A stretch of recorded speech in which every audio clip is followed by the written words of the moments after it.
BNP সরকারের জন্য একটি অশনি সংকেত। সাংবাদিক মাহমুদুর রহমান বিএনপিকে একটা কঠিন হুঁশিয়ারি দিয়েছেন, বিশেষ করে বিএনপির গুপ্ত বুদ্ধিজীবী যারা এরকম গুপ্তগিরি করে, এরকম প্রতারণামূলক রাজনীতি করে আসলে সরকারে টেকা যায় না।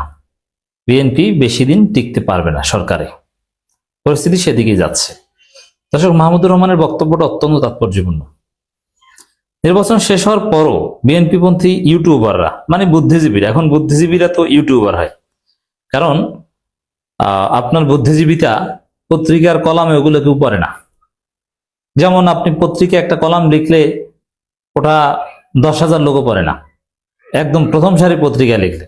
আর আপনি যদি ওইটা ইউটিউবের ভিডিওতে প্রেজেন্ট করতে পারেন, মিলিয়ন পিপল তাদের কাছে যায় এবং খুব সহজে তারা বুঝতে পারে বা আপনাকে রিয়াক্ট করে বা আপনার কলামের বা আপনার বক্তব্যের প্রভাব পড়ে। এজন্য এখন বিএনপি পন্থী বড় বুদ্ধিজীবী যারা, তারা সবাই ইউটিউবার। এটা সোশ্যাল বর্তমান তথ্য প্রযুক্তির রিয়ালিটি, যে আপনি আপনার বুদ্ধিজীবীতে ইউটিউবে কিংবা ফেসবুকে প্রচার করবেন। এমনকি যেসব পত্রিকার কলাম এখনো আমরা পড়ি, ওটাও ফেসবুক থেকেই পড়ি। তো দর্শক, নির্বাচন শেষ হওয়ার পরও বিএনপিপন্থী ইউটিউবাররা জুলাই সনদ এবং গণভোট নিয়ে রীতিমতো হাসি তামাশা করছেন। এখন এই যে জুলাই সনদ এবং গণভোট নিয়ে হাসি তামাশা করা এবং বিএনপির সাংগঠনিক অবস্থানও, বিএনপি সরকার অবস্থানও সেই হাসি তামাশা। দলিল, বিএনপি জুলাই সনদ অনুযায়ী বিএনপির এমপিরা সংবিধান সংস্কার পরিষদের সদস্য হিসেবে শপথ নেয়নি, যেটা অপরিহার্য। এই যে হাসি তামাশা, তুচ্ছ তাচ্ছিল্য, এটি বিএনপি সরকারের জন্য অশনি সংকেত এবং এই জন্য বিএনপি সরকারের পতন হলেও হতে পারে। আই এম সরি দ্যাট এই শব্দ ব্যবহার করতে হচ্ছে, বিএনপি সরকারের পতন হলেও হতে পারে। তবে বিএনপির হাত পা বাঁধা। যেমন দেখেন, বিএনপিকে ক্ষমতা এনেছে যুক্তরাষ্ট্র ভারতের একটা নেক্সাস। এখন একদিকে যুক্তরাষ্ট্রের পররাষ্ট্রমন্ত্রী বানাতে হয় ডক্টর খলিলকে, আর একদিকে ভারত বলেছে জুলাই সনদ বাস্তবায়ন করতে পারবে না, ওটাও মানতে হয়। আর একদিকে জনগণের কাছে কথা দিয়েছিল যে না, আমরা জুলাই সনদ বাস্তবায়ন করব, গণভোটে হা দিন।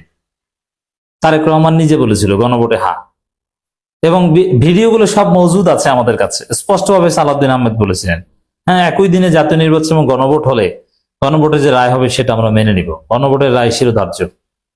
এখন বলছেন যে এই শপথ নেয় সংবিধানে নাই। দেখেন, এই সরকারটা যদি জামাত সরকার হতো, এবং বিএনপি যা করেছে, বিএনপি এই 3 দিনে কথা, বিএনপি সরকার শপথ নেওয়ার 3য় দিনে আমি আলোচনা করছি, এই 3 দিনে যা করেছে, এটা যদি জামাত সরকার করত, এতক্ষণে সরকারের বিদায় ঘন্টা বা পতন ঘন্টা বেজে যেত। ভাগ্য ভালো বিরোধী দলে জামাত বিরোধী দল হিসেবে অনেকটা দুর্বল এবং ধৈঞ্চা, কার্যকর রোল প্লে করতে পারছে না। এখন এটার হয়তোবা দীর্ঘমেয়াদী কোনো ভালো দিক থাকতে পারে, কিন্তু আপাতত যা দেখা যাচ্ছে সেটা ধৈঞ্চে বিরোধী দল জামাত। তো বিএনপি যা করেছে, এক শপথ কাণ্ডে সরকারের পতন ঘন্টা বেজে যেত। কিন্তু জামাত হয়তোবা খুব নিরীহ শান্ত, তারা দেখছে যে না, দেশটা স্থিতিশীল হোক, শান্তিপূর্ণভাবে চলুক। তো দর্শক, এমনকি দেখেন, নির্বাচনের দিন রাতে চাইলে কিন্তু জামাত লক্ষ কোটি লোককে রাজপথে নামিয়ে যেতে পারত, যে কারচুপি করে ফলাফল পাল্টে দেওয়া হয়েছে, সবাই রাস্তায় নেমে যান। কিসের নির্বাচন, যমুনা ঘেরাও দিয়ে নির্বাচন বাতিল করানো যেত, এনসিপি সাথে ছিল। কিন্তু জামাত ডিডন্ট ডু দ্যাট, কারণ জামাত বিএনপির কল্যাণ চায়, দেশে স্থিতিশীলতা চায়, শান্তি চায়। কারণ জামাত এই কাজটা করলে দেশ দীর্ঘদিনের জন্য আবার পিছিয়ে যেত, গণতন্ত্রের উত্তরণের পথে একটা বিরাট বাধা সৃষ্টি হতো। তো দর্শক, এই যে হাসি তামাশা করা গণভোট নিয়ে, এটা বিএনপি সরকারের পতন ডেকে আনবে বলে মনে করি। মাহমুদুর রহমান এদিকে ইঙ্গিত করেছেন, সরাসরি অবৈধ আখ্যা দিয়েছে কেউ কেউ, যে গণভোট অবৈধ। সুতরাং নব্য বিএনপির গুপ্ত বুদ্ধিজীবীরা যে সবাই নাতে সিল দিয়েছে, এটা নিশ্চিতভাবে ধারণা করা যেতে পারে। এখন বিএনপির একাংশ না ভোট দিয়েছে, আবার তারেক রহমান হা ভোটের পক্ষে প্রচারণা চালিয়েছে। এখন এসে ওই নায়ের পক্ষে তারেক রহমান, কারণ তারেক রহমানের নেতৃত্বেই তো শপথ নেওয়া হয়নি। এখন জটিলতা অনেক তৈরি হয়েছে। জামাতের বিধান, জুলাই সনদের বিধান অনুযায়ী যে কজন সদস্য দরকার, 70 জন দরকার গণপরিষদ কার্যকর হতে, 70 জন হয়ে গেছে, এবং কোরাম হবে 60 জনে, তাও হবে। অতএব জামাত চাইলে কিন্তু একটা প্যারালাল সংবিধান তৈরি করে ফেলতে পারবে সংবিধান সংস্কার পরিষদের সদস্য হিসাবে, কিন্তু এটা ভার্চুয়ালি সম্ভব হলো, রিয়ালিটি বিবেচনায় সম্ভব নয়। কারণ সরকারে বিএনপি, রাষ্ট্রপতি হবে বিএনপি, রাষ্ট্রপতি সিগনেচার না করলে তো হবে না। এর মানে দেশটা কোন দিকে যাচ্ছে? যা দেখছেন আপনি, একদম সবকিছু এলোমেলো হয়ে একটা অঘটন ঘটার মতো একটা অবস্থা। রাষ্ট্রের ভিতরে রাষ্ট্র, বিদ্রোহ, সিভিল ওয়ার।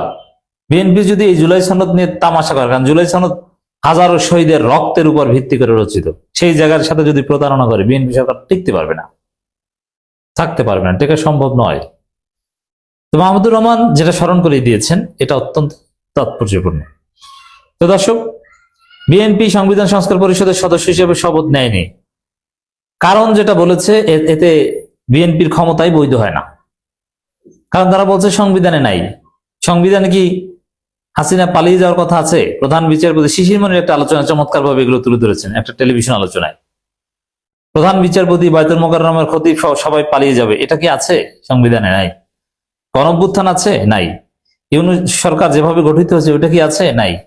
আপনি আপিল বিভাগের রেফারেন্স দিয়ে গঠিত করেছেন, সেটা বৈধ ধরে নিল, 90 দিনের জন্য বৈধ, 90 দিনের মধ্যে আপনাকে নির্বাচন দিতে হবে, তাও হয়নি। তো কি হয়েছে? আবার অন্তর্বর্তী সরকারের কোনো অস্তিত্বই নাই সংবিধানে। সিইসি শপথ করিয়েছেন, তারও কোনো অস্তিত্ব নাই। তো মোটের উপরে জুলাই সনদকে অস্বীকার করলে বিএনপি সরকারই অবৈধ, নির্বাচন অবৈধ, ইউনূস অবৈধ, সব অবৈধ। এখন এইভাবে উল্টাপাল্টা কাজ করে কি আসলে সরকারে টিকে থাকা যায়? যায় না। অতএব বিএনপি যে পথে হাঁটছে তাতে তাদের পতন অনিবার্য, বিদায় নেওয়া অনিবার্য। তো আমার কাছে যেটা মনে হয়, বিএনপি জল ঘোলা করে ঠিকই এক পর্যায়ে সংবিধান সংস্কার পরিষদের সদস্য হিসেবে শপথ নিবে। তার আগে ধানাই ফানাই করে বিরোধী দলকে চাপ দিয়ে বা একটা পরিস্থিতি তৈরি করে ভারতের যে অ্যাসাইনমেন্ট সেটা কিছুটা হলো বাস্তবায়ন করে তারপরে শপথ নেবে। আসলে আওয়ামী লীগের সাথে ভারতের সাথে বিএনপির চুক্তি হয়েছে যে ভারত আমাদের ক্ষমতা এনে দেন, আওয়ামী লীগ আপনারা ভোট দিয়ে আমাদেরকে ক্ষমতা এনে দেন, জুলাই সনদ টনদ আমরা মানি না এবং আপনাদেরকে বৈধতা দেওয়া হবে। সবচেয়ে বড় ডিল কিসের বিনিময় হয়েছে আওয়ামী লীগের সাথে? জুলাই সনদ অস্বীকার করা বিনিময়। কারণ জুলাই সনদ যেভাবে পাশ হয়েছে গণভোটে হায়ের মাধ্যমে, এতে আওয়ামী লীগ আজীবন নিষিদ্ধ হয়ে যায়, সাংবিধানিকভাবে নিষিদ্ধ হয়ে যায়। জামাত নিষিদ্ধ হয়েছিল আইনিভাবে, ওটা যে কোনো সময় বাদ দেওয়া যায়, কিন্তু গণভোটে সাংবিধানিকভাবে কোনো একটা দল নিষিদ্ধ হলে আর একটা গণভোট ছাড়া ওই দলকে কোর্টও বৈধতা দিতে পারে না, সুপ্রিম কোর্টও বৈধতা দিতে পারে না। তো এই জন্য আওয়ামী লীগের সাথে ডিল হয়েছে যে আমরা জুলাই সনদ বাতিল করে দেব, ভারতের সাথে ডিল হয়েছে। কিন্তু সরকারে টিকে থাকতে পারবে না জুলাই সনদকে এভাবে অস্বীকার করলে। এই জন্য কিছুদিন পর আওয়ামী লীগ এবং ভারতের সাথে প্রতারণা করে বিএনপি জুলাই সনদ গ্রহণ করতে পারে বা শপথ নিতে পারে। তাতে যেটা হবে, সব জায়গায় প্রতারক হিসেবে আখ্যায়িত হবে।